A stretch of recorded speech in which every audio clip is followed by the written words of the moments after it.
Hey guys, Iceman here. And yesterday I posted this video of Shin Godzilla versus the legendary verse Godzilla. And I went on about how that battle would potentially go.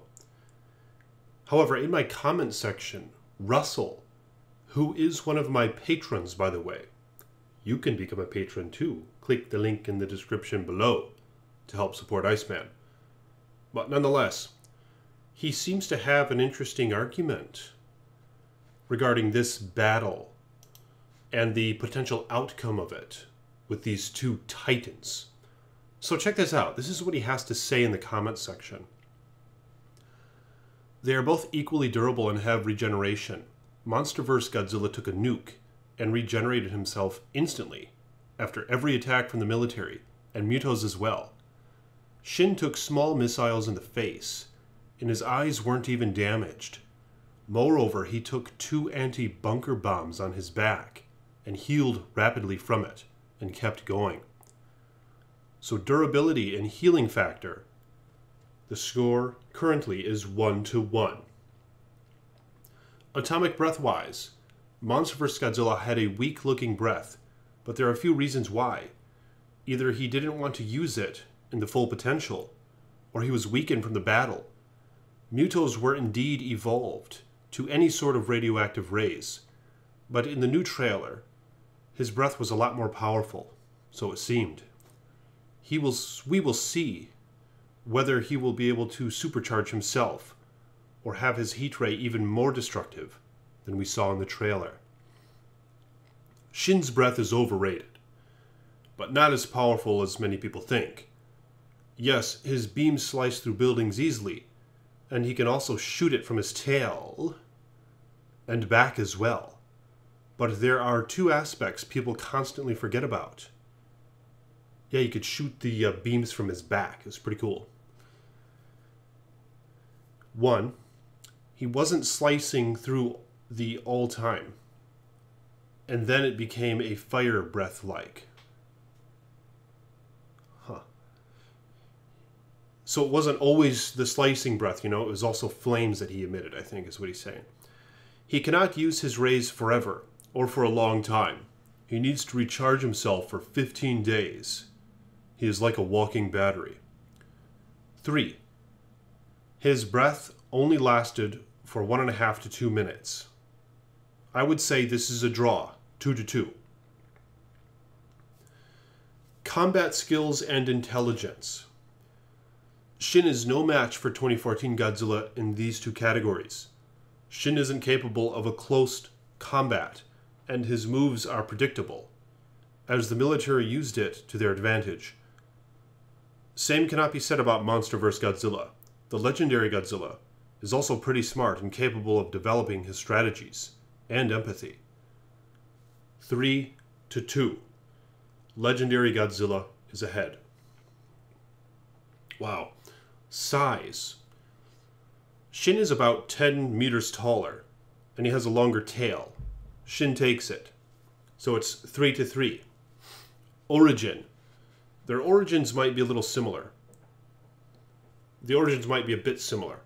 Monsterverse takes it, because he was a Godzilla for millions of years. He was a dinosaur-looking creature before. Shin is a mutated prehistoric creature that was contaminated by radiation from one Japanese scientist who dropped some radioactive waste into the ocean. 4-3. Godzilla Legendary is ahead. But what about Shin's ability to adapt? Most people speculate that Shin Godzilla may evolve to the point that he can kill the Monsterverse Godzilla.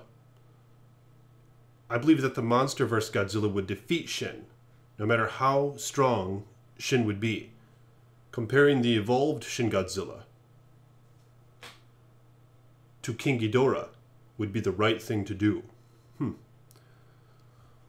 Let's say the evolved Shin is larger than 120 meters, 140 to 170 meters tall, can fly, has wings, a bit more powerful atomic breath, needs only 5 days to recharge instead of 15, and has moving arms. again, it's just my guess, and let's take a look at the King Ghidorah. He's always been larger than Godzilla. Can fly. Has 3 heads shooting its own gravity beams. It's capable of weather control and creating hurricanes.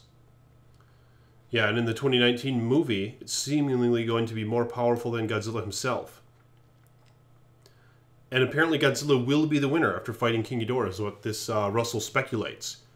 Because the movie is called Godzilla 2 King of the Monsters, and we will see Godzilla vs. Kong.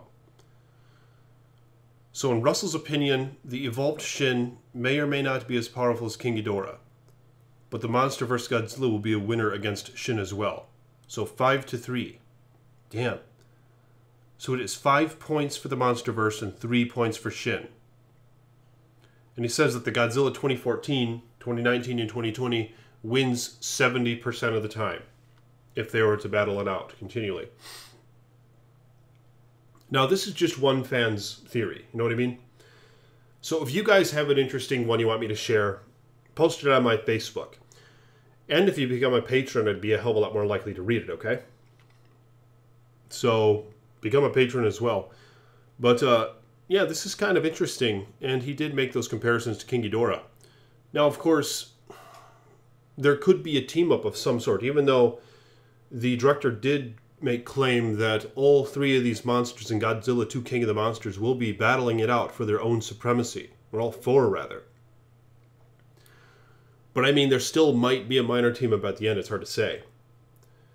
But, I mean, what do you guys think about Russell's speculations on this battle between Shin and the legendary Godzilla? Let me know in the comment section below. And like this video if you haven't yet. I'm the Iceman. Peace be with you.